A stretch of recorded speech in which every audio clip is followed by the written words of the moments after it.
আমরা দুজনে ওষুধ খাবো, আমাদের সন্তান হবে।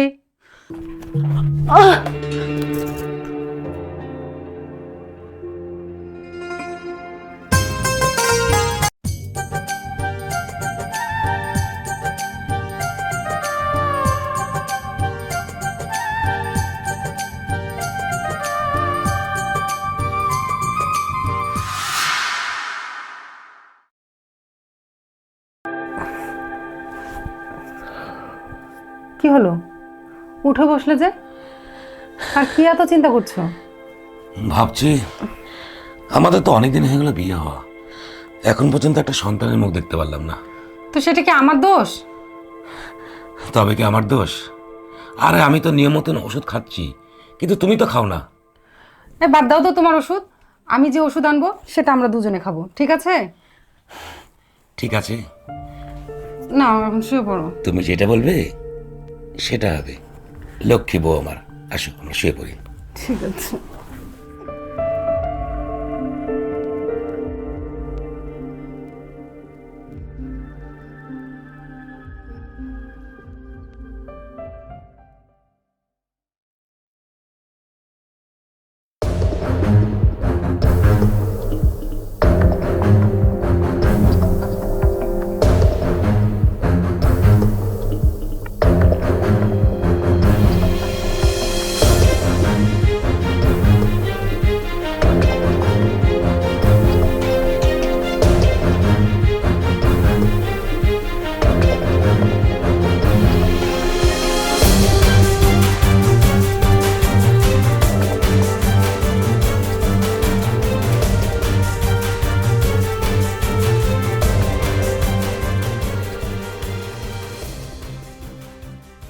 তুমি সন্তান নিবে?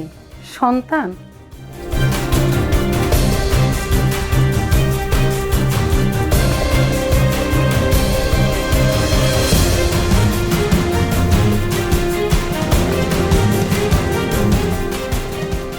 কিন্তু আমি তো সন্তান নিব না, আমি নিব অন্য কিছু, যা তুমি ভাবতেও পারো না।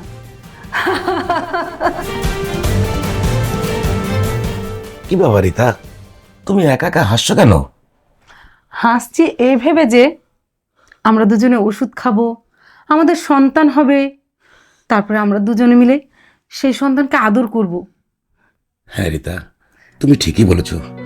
আমাদের একটা সন্তান হলে আমাদের এই ঘরটা পরিপূর্ণ হবে। এই রীতা, আসো না, আমরা আরেকবার একটু শুই। এখন না, ওষুধ খাবো তারপর। ঠিক আছে, মহারানীর হুকুম পালন তো করতেই হবে। হ্যাঁ,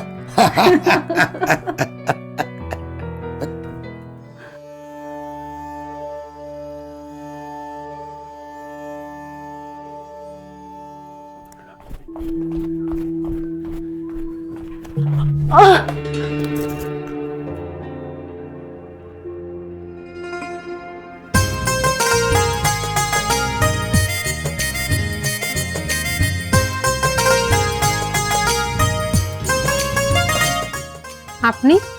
ও, আমি আমি নতুন ভাড়াটিয়া, ওই পাশের রুমেই থাকি। ও আচ্ছা, আসে তাহলে।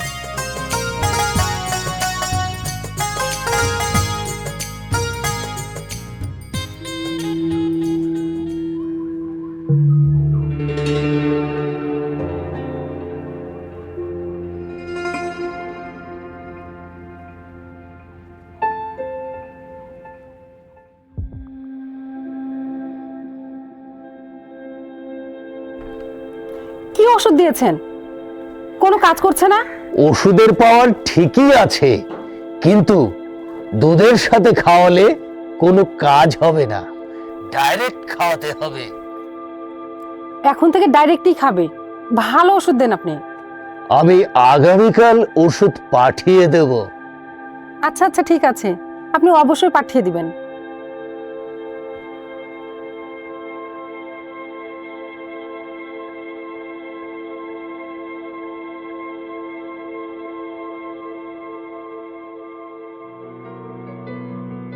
হ্যালো মহারাজ, তুমি কোথায়? এই তো জান, আমি তোমার জন্য পার্কে অপেক্ষা করছি।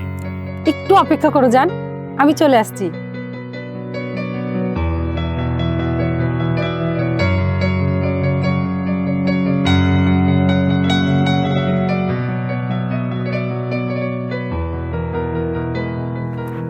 কি হলো?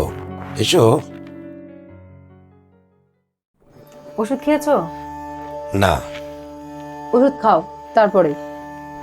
ঠিক আছে, নিয়ে এসো।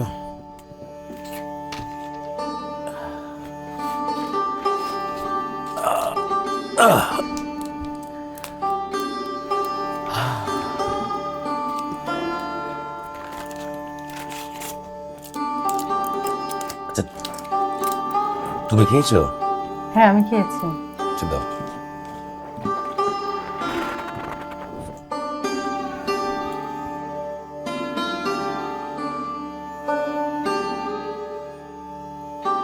তাহলে এবার এসো। তুমি সব, আমি জামা চেঞ্জ করে আসছি। ঠিক আছে, তাড়াতাড়ি এসো।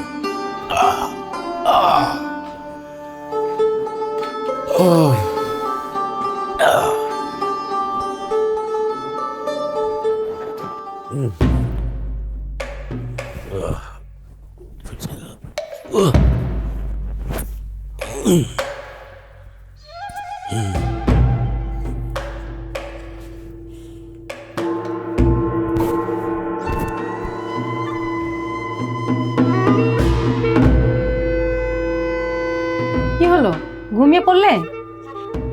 না, কেমন যেন লাগছে। এসো।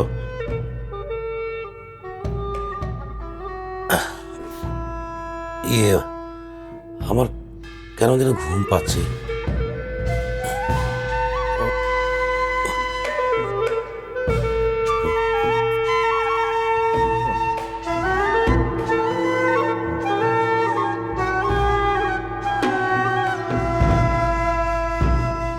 ওষুধে ভালো কাজ হয়েছে, কিন্তু এখন আমি কি করব?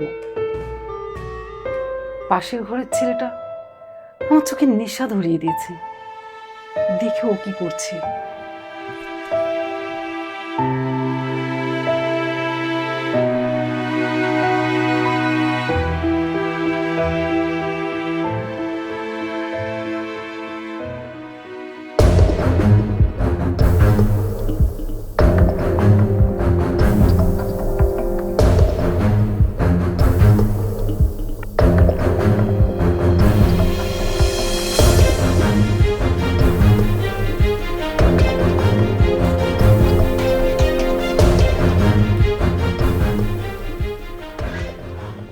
কি দেখছো?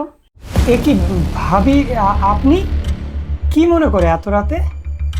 এলাম তোমার সাথে পরিচিত হতে, কোনো আপত্তি আছে?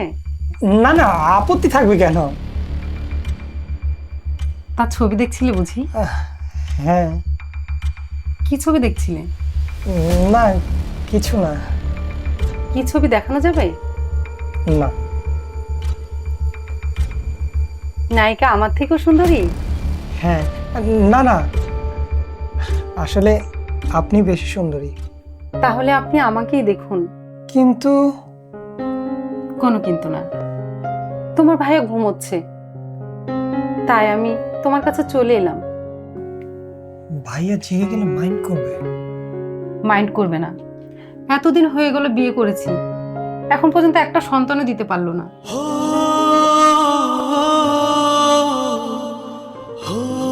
কিন্তু আমি এই ব্যাপারে কি করতে পারি? অনেক কিছু করতে পারো।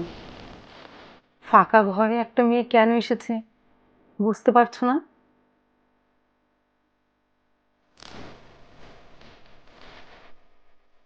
পারছি, তবে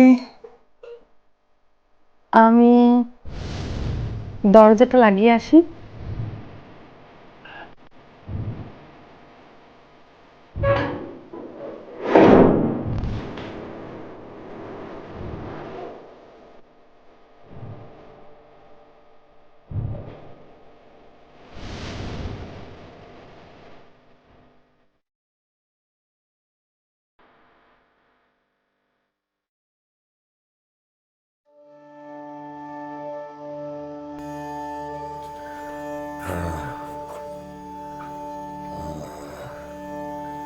আমি আর রোজ আর বাঁচবো না গো, আমার সময় শেষ হয়ে আসছে। আল্লাহ।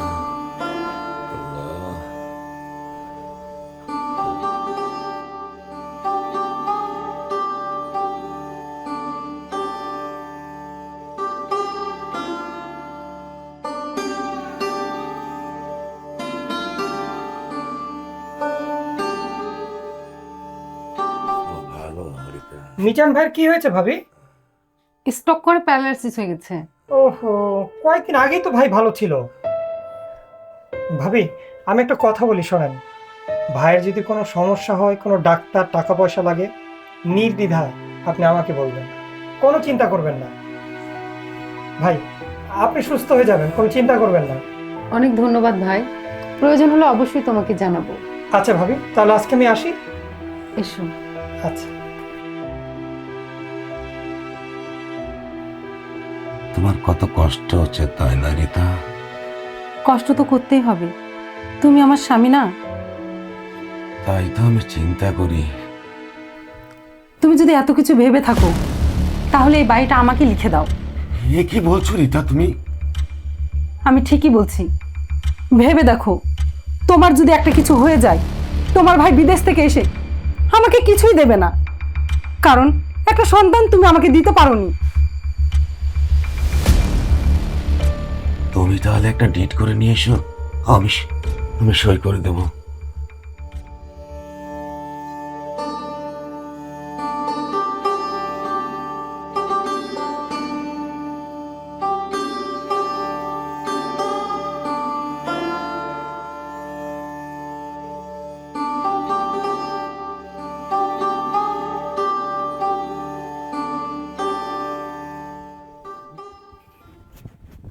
কি হলো ভাবি, আমাকে ডেকেছো কেন?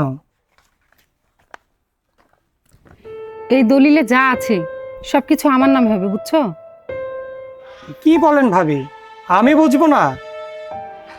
আমি জানি এই বাড়িঘর, সম্পত্তি সব কিছু আপনার নামে লিখিত হবে, তাই তো? কিন্তু আমার পাওনাটা? হবে হবে, সব হবে। তাই বুঝি? কখন হবে? আমার যে আর তর সইছে না। সব কিছু বাকি হলে তো আর হবে না, এখন কিছু নগদে হয়ে যাক। ঠিক আছে, চালু রুমে।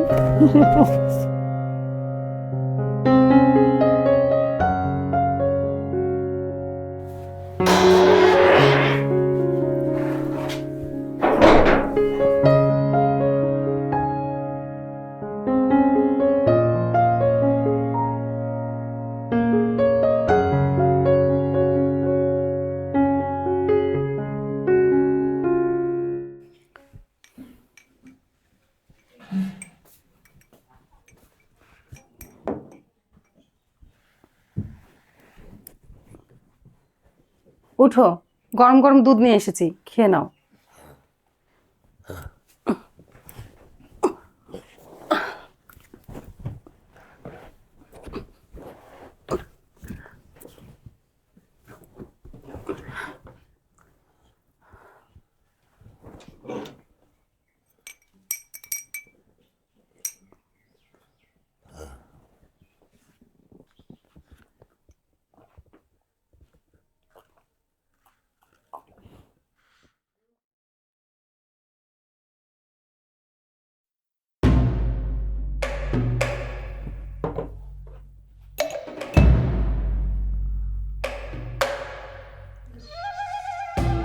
একটু কথা বলবো?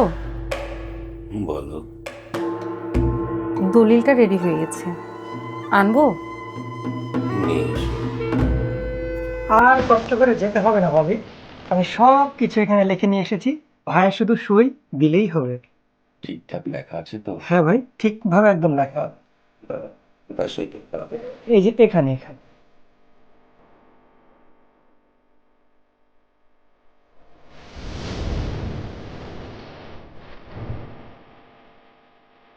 আচ্ছা ভাবি, আমি আসছি।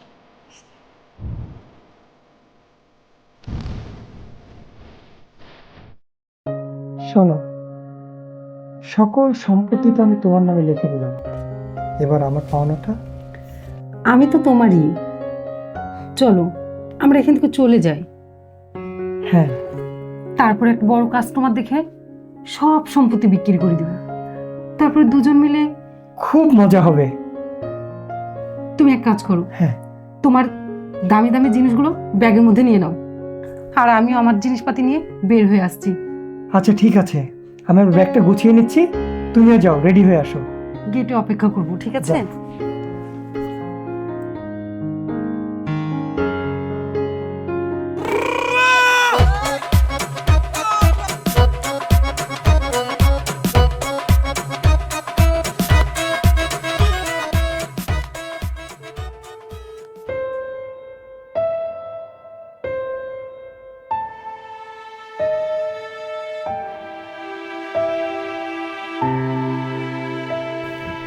কোথায় যাচ্ছ?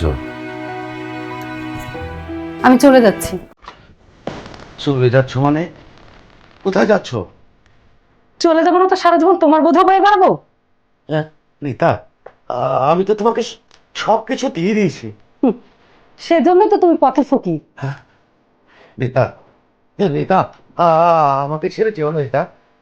আর পথের ফকিরের সাথে আমি থাকতে চাই না। রীতা, রীতা তুমি যেও না রীতা। রীতা, আমাকে ফেলে যেও না রীতা।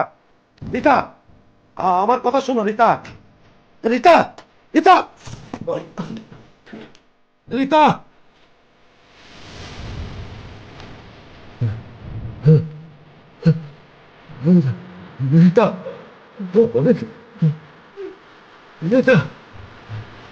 রীতা, রীতা।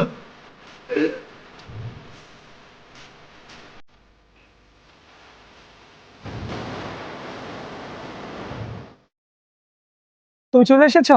হ্যাঁ। চলো চলো। কি হলো? ও, আমি ফোন আনতে ভুলে গেছি, একটু ফোনটা নিয়ে আসো তো। আচ্ছা ঠিক আছে, নাও তুমি আমার ব্যাগটা ধরো, আমি এখনই যাবো আর আসবো, ঠিক আছে? ঠিক আছে।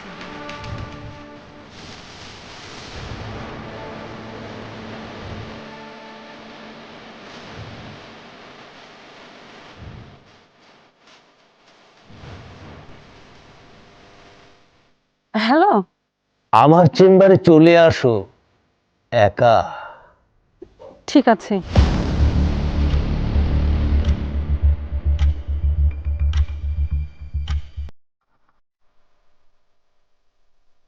রীতা, রীতা, রীতা, রীতা, রীতা, রীতা। হায় হায়, আমি এখন কি করব? ওই ব্যাগের মধ্যে আমার সার্টিফিকেট, টাকা পয়সা সব আছে, আমার সব কিছু নিয়ে পালিয়ে গেল। কি করব আমি এখন, কি করব? মিজান ভাই, মিজান ভাই, তুমি পড়ে আছো এখানে? ওঠো ভাই, ওঠো, ওঠো ভাই, ওঠো।